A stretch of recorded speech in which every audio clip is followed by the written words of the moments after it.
Judas Iscariot, betrayer. It's not a great part of the story, is it?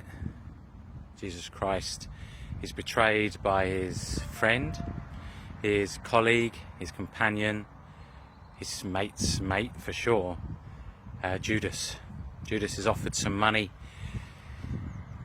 to stitch up Jesus, to tell them where he is, and he caves. He takes the money.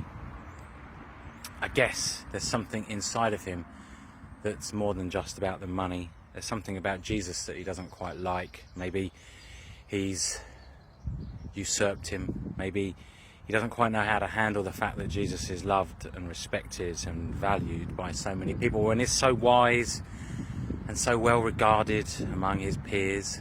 So maybe there's a hint of jealousy in there as well.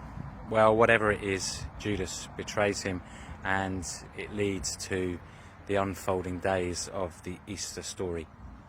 Doesn't read great for Judas, but you know what? It doesn't read great for us either, because we all have moments where we feel like we're going to betray someone else.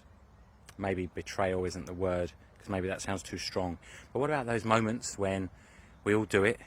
We don't quite say what we should have said or could have said about a friend or someone in our community or a leader or someone that someone else is drawing us to consider what they're like and what we think of them. We betray people in all sorts of different ways. And maybe this isn't just a story about Jesus Christ and Judas. Maybe this is a story about us. So today, as we consider betrayal, the betrayal of Jesus Christ, may you consider whether you are someone that betrays others. But of course, if you do recognise yourself as someone who has betrayed someone else or has traits that lead to you being known as a betrayer, you're not just going to give up, resign yourself to that fact. There's things you can do. There's things that we can all do. So what about making amends? You can't guarantee what the other person's going to do, and you can't shape their responses, but you can shape your own. So you could say sorry. You could make peace with that person. And if that's not possible, or indeed if it's rejected and thrown back at you, then you've got to make peace with that moment. Let it go. It wasn't great, but it's done. You move forward.